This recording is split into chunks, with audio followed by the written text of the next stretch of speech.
اللہ نے اپنے سے مانگنے کا لوگوں کو کیا سکھایا؟ طریقہ سکھایا۔ مجھ سے یوں مانگا کرو۔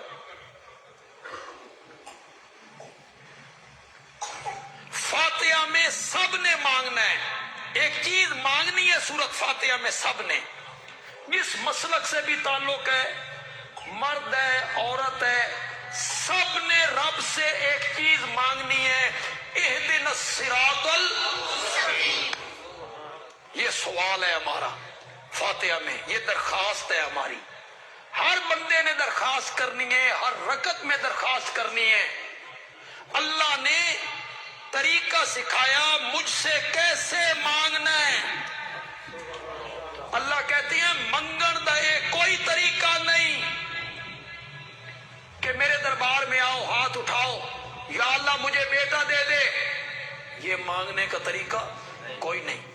میرے دربار میں آؤ اپنی درخواست پیش کر دو، مولا مجھے شفا دے دے، یہ مانگنے کا کوئی طریقہ نہیں۔ مانگنے کا یہ طریقہ نہیں ہے کہ مجھے رہائی دے دے، مجھے قرضے سے نجات دے دے، مجھے اولاد دے دے، یہ مانگنے کا کوئی طریقہ نہیں۔ میں تمہیں سورت فاتحہ میں طریقہ بتاتا ہوں، اور وہ طریقہ یہ ہے کہ اپنی درخواست پیچھے کر دے، اپنا سوال پیچھے کر دے اور میری تعریفیں کرنی شروع کر دے۔ یہ ہے مانگنے کا طریقہ، یوں مانگنا ہے رب سے۔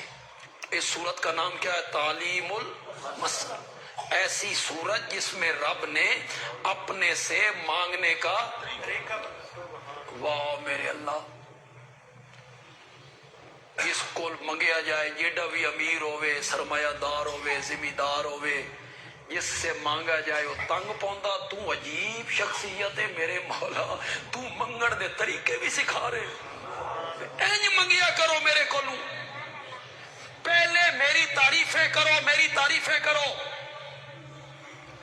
پہلے اپنا سوال پیش نہیں کرنا، پہلے میری تعریفیں کرنی ہے۔ الحمدللہ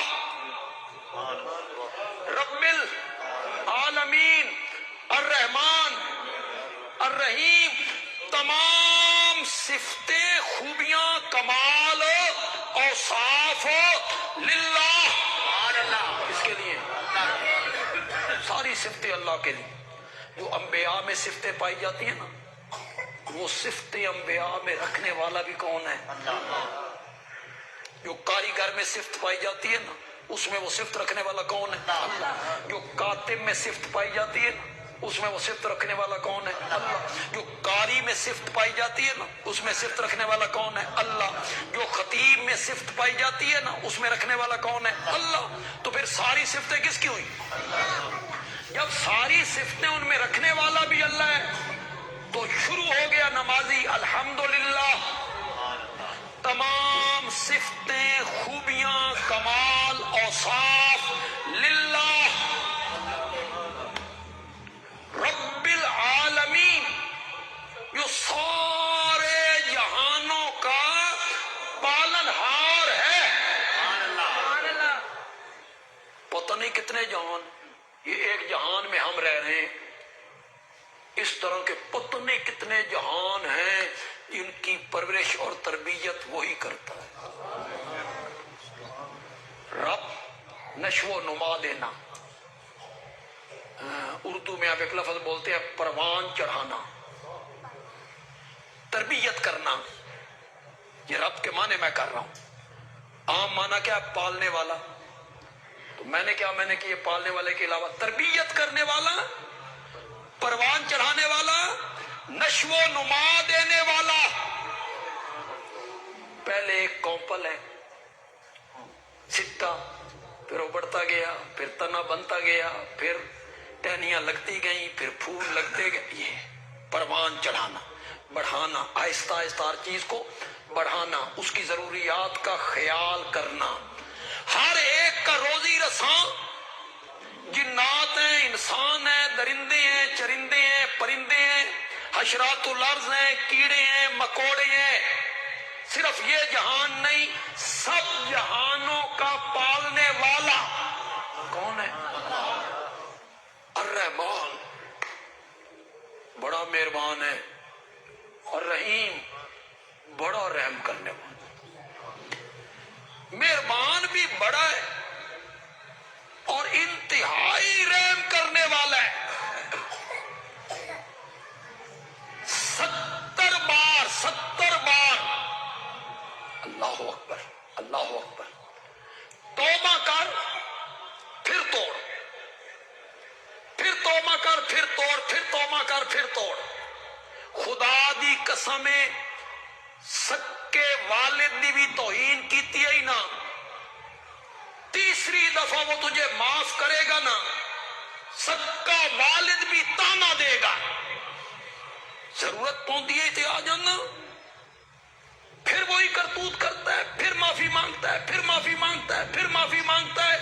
اللہ کہتی ہے 70 بار توبہ کر کے توڑ، پھر میرے دربار میں آ، میں معاف بھی کروں گا، پچھلا تانا بھی نہیں دوں گا۔ بڑا مہربان ہے، اس سے بڑا رحیم کون ہے؟ بڑا مہربان، انتہائی رحم کرنے والا۔ قرآن بڑی عجیب کتاب تے خدا دی قسم اس دی اللہ سمجھ دے دے نا، سمجھ دے تو اس کو پڑھنے کا مزہ ہی اور۔ میں ایک چیز آپ کو بتاتا ہوں، آپ کتنی لذت حاصل کرتے ہیں۔ میں ویکھنا تو ان قرآن دا کتنا شوق ہے، بھئی قرآن کیسی کتاب ہے۔ میں ایک بات پیش کرتا ہوں، رب العالمین سارے جہانوں کا پالنہار میں ہوں، اس کے آگے کیا کہا؟ الرحمن الرحیم۔ رب العالمین کے ساتھ الرحمن کا کیا تعلق ہے؟ سارے جہانوں کا پالنہار میں ہوں، بڑا مہربان، انتہائی رحم کرنے والا۔ ان دونوں کا جوڑ یہ ہے، جوڑ یہ ہے، اللہ کہنا چاہتے ہیں تن پالنا میری مجبوری کوئی نہیں، تیری پرورش کرنا میری مجبوری کوئی نہیں، تیری پرورش کرنا میری رحمت کا تقاضا ہے۔ تجھے جو میں پال رہا ہوں نا، یہ میری رحمت کا تقاضا ہے۔ الرحمن الرحیم۔